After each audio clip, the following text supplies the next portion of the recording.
Hi guys, आज मैं आप लोगों को इंग्लिश सिखाने वाला हूं। दोस्तों, मैं सोचा हूं कि लॉकडाउन में छोटे क्लास के हमारे छोटे नन्हे मुन्ने भाइयों के क्लासेस जो कि अभी चलेंगे नहीं, तो क्यों ना मैं आप लोगों को इंग्लिश सिखाऊं। शुरू से इंग्लिश कैसे पढ़ते हैं, इंग्लिश कैसे बोलते हैं। दोस्तों, जब आप पढ़ना सीख लेंगे तो आप वैसे इंग्लिश बोलना भी सीख लेंगे। तो दोस्तों, कैरियर बनाने के लिए इस ज़माने में इंग्लिश सीखना बहुत ज़रूरी है, क्योंकि आप जहाँ भी जाएंगे बिना इंग्लिश का आपका काम चलने वाला नहीं है दोस्तों। तो चलिए हम इंग्लिश के बेसिक से सीखते हैं, डेली बाय डेली सीखेंगे। दोस्तों, मेरा आपसे एक रिक्वेस्ट है कि अगर मैंने आपके लिए मेहनत किया है, अगर मैं मेहनत से आपके लिए वीडियो बना रहा हूँ, तो आप प्लीज़ चैनल को ज़रूर सब्सक्राइब कर दीजिएगा, क्योंकि मैं ऐसे ऐसे वीडियोस बनाऊँगा जो कि आपको किताब में देखने को नहीं मिलेंगे। कहने का मतलब है मैं प्रैक्टिकली दिखाऊंगा, प्रैक्टिकली सिखाऊंगा। तो चलिए आपका टाइम ना बर्बाद करते हुए मैं आपको इंग्लिश सिखाता हूं कि इंग्लिश कैसे पढ़ते हैं शुरू में। तो चलिए ब्लैक बोर्ड पे चलते हैं। दोस्तों, सबसे पहले आप देख रहे होंगे कि मैंने यहाँ हिंदी में सब कुछ लिखा है, उसके बाद से कुछ इंग्लिश में लिखा है। दोस्तों, इंग्लिश सीखने के लिए आप इंडिया से हैं तो आपको इंग्लिश डायरेक्ट इंग्लिश में सीख लेंगे वैसे, लेकिन हिंदी से इंग्लिश सीखेंगे तो अच्छा रहता है। कहने का मतलब है कि अगर आप नीचे से ऊपर जाएंगे तो अच्छा रहेगा, अगर आप ऊपर से नीचे गिरते हैं तो आपकी बेइज्जती होती है दोस्तों। तो चलिए मैं आपको सिखाता हूं कैसे। तो दोस्तों, सबसे पहले आप ब्लैक बोर्ड पे जितने भी लेटर्स हिंदी में लिखे हैं आपको पता होगा पहले से, और जो इंग्लिश में जो लेटर्स लिखे हैं दोस्तों, जैसे कि यहाँ अ को ए कहते हैं, आ को ए कहते हैं, मतलब अ से लेकर अह तक ये क्या है, सभी हिंदी की मात्राएं हैं। और ये अ से लेकर अह तक ये इंग्लिश में जो लिखा है वो इंग्लिश की मात्राएं हैं। तो दोस्तों आगे चलिए मैं दिखाता हूं, क से जो ज्ञ तक है वो सब लेटर्स हैं। तो कहने का मतलब है कि लेटर्स में जब मात्राएं जुड़ेंगी तो एक शब्द बना लिया जाएगा, और उस शब्द को कैसे इंग्लिश में पढ़ेंगे वो सीखना है। तो सबसे पहले दोस्तों, ऐसे कि आप छोटे क्लास में सीखते हैं A for apple, B for boy, तो मैं ये बोल रहा हूँ आपको, सेशन दे रहा हूँ कि ए फॉर एप्पल तो सीख लिए हैं, लेकिन अगर एप्पल के अलावा अगर कोई अन्य शब्द आपको बोला जाए लिखने के लिए तो आपको याद नहीं है कैसे लिखेंगे। मतलब मैं बोल दूं कि आप रमेश लिखिए, तो आप हिंदी में तो रमेश ऐसे लिख लेंगे आसानी से, रमेश।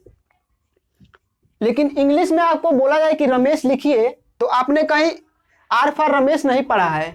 तो इसी को सीखना है कि मतलब कैसे लिखेंगे। तो चलिए मैं प्रैक्टिकली पूरा दिखाता हूं रमेश को लिखने के लिए। तो सबसे पहले हम र ढूंढते हैं, र यहाँ पे, र को इंग्लिश में क्या कहते हैं, आर ए कहते हैं। और फिर यहाँ पे आता है म, तो म ढूंढ लेते हैं, यहाँ कहाँ पे है म, तो देखिए यहाँ पे है, तो म को क्या कहते हैं, एम लिखते हैं। और दोस्तों इसके साथ ए इसलिए नहीं लिखेंगे क्योंकि इसके साथ ऑलरेडी एक मात्रा जुड़ा है ए का। तो चलिए इसमें ए ढूंढते हैं, कहाँ पे है दोस्तों, ये ए है वहां पे। तो ए दोस्तों ये है ए, यहाँ पे देखिए मात्रा है, जो कि उसका मात्रा ऐसे ही होता है, किसी शब्द पे ऐसे मात्रा होता है दोस्तों, जैसे कि आप देख रहे हैं ये मात्रा, तो ई लिख देंगे। और स को दोस्तों क्या लिखते हैं, चलिए देख लेते हैं, यस यच, दोस्तों ये हो गया एस एच। देखिए कितने आसानी से मैंने आपको रमेश लिख के दिखा दिया। तो दोस्तों मैं ये चाहता हूं कि आप एक दो दिन में नहीं, 2 दिन में नहीं, 1 हफ्ता में जरूर ये पूरा याद कर लीजिए, क्योंकि आप कितने भी बड़े ज़्यादा से ज़्यादा आप इंग्लिश के वर्ड याद क्यों ना कर लें, लेकिन जब जो वर्ड आप नहीं पढ़े होंगे, नहीं देखे होंगे, उसको जब लिखना होगा तो फिर आपकी वहाँ बेइज्जती हो जाएगी दोस्तों। यही बात मैं सिखाता हूँ, जब भी आप शुरू में जो भी रट लेते हैं, रट्टा छाप हो जाते हैं और कंपटीशन में जाते हैं, जो कि आप सुने ही नहीं होते हैं, होता तो इसी में से है, लेकिन आप सही सुने नहीं होते हैं, फिर आपका दिमाग थोड़ा भी काम नहीं करता और वहाँ आप फेल कर जाते हैं।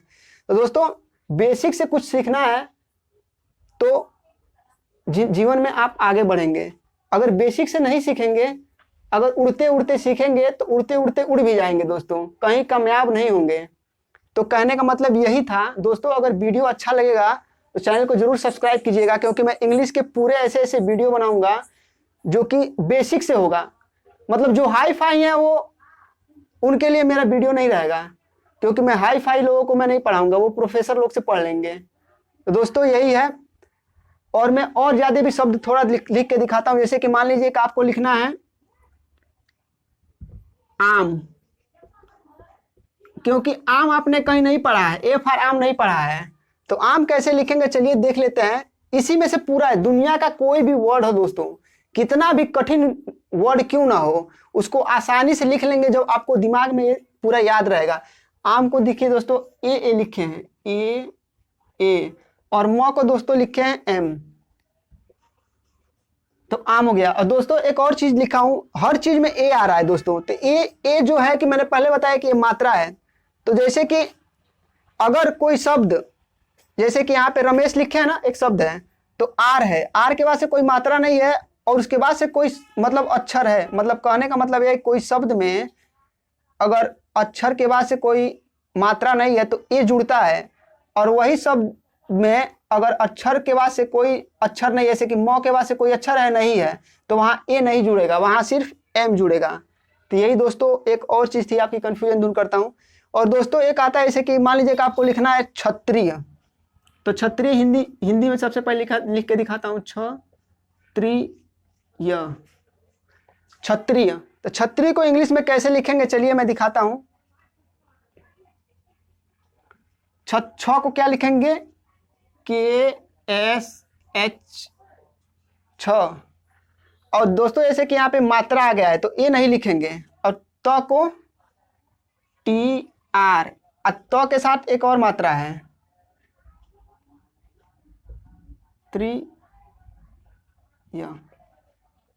KSHATRYA, क्षत्रिय। दोस्तों यहाँ पे ए इसलिए लिखना पड़ेगा क्योंकि ये जो मात्रा है तो के साथ है, इसके साथ नहीं है दोस्तों, इसलिए ए लिखना पड़ेगा, क्षत्रिय हो गया।